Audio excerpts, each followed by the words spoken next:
اب صابر صاحب رحمۃ اللہ تعالیٰ علیہ اس سے پہلے حضرت ابن سینا رحمۃ اللہ علیہ ان تک طب کی اعلیٰ ترین اقدار تھی، اعلیٰ ترین نفاست تشخیص کے ساتھ پیش کیا گیا۔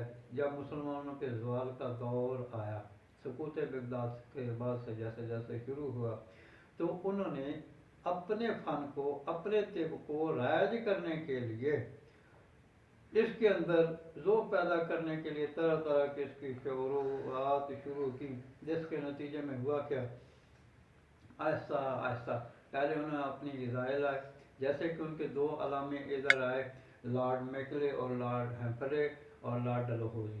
یعنی یہ وہ لوگ آئے، جب ان سے پوچھا کہ ہم یہ کر رہے ہیں کہ وہ لوگ پھر بھی تندرست ہیں، پھر بھی وہ توانا ہے، تلوار زنی میں ہم ان کا مقابلہ نہیں کر سکتے، ان قوموں کو کیسے شکست دیں؟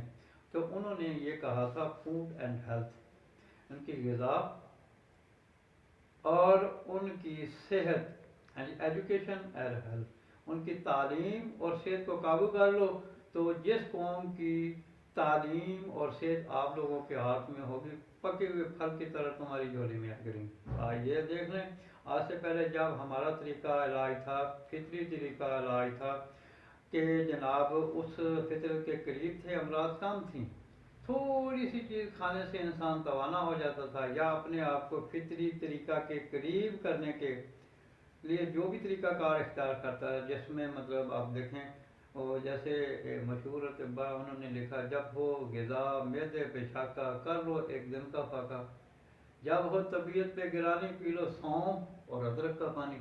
یہ وہ چیزیں ہیں جو ہمارے اطباء نے، ہمارے اساتذہ نے، مسلمان اطباء نے، اب دیکھیں یونان کے اطباء کی جو فلسفی تھی وہ ایک حد تک ٹھیک، ہم اس کے تسلیم ہیں۔ اس کے بعد اگر صرف ہم یونان کے ہی گرویدہ ہو کے رہ جائیں، یہ تو ایک رجسٹریشن کا پہلو تھا۔ اب دیکھیں یہاں انہوں نے کتنی ڈنڈی ماری ہے، کنہوں نے؟ فرنگیوں نے۔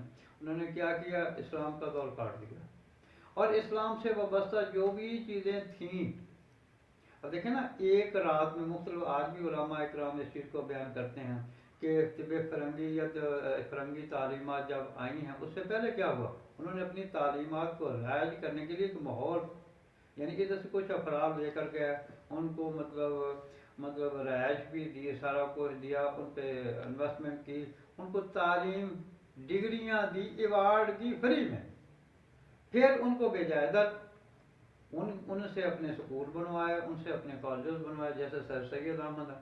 صحت کے حوالے سے کچھ افراد کو لے کے گئے۔ جی آج دیکھیں کہ پہلے جو طب یونانی تھا، یہ آیو ویدک اور سدھا کی بیساکھیوں کا محتاج تھا۔ آج طب یونانی کو محتاج کر دیا گیا ہے کس کا؟ ایلوپیتھی کا، فرنگی طب کا، اور ملٹی نیشنل کمپنیوں کا۔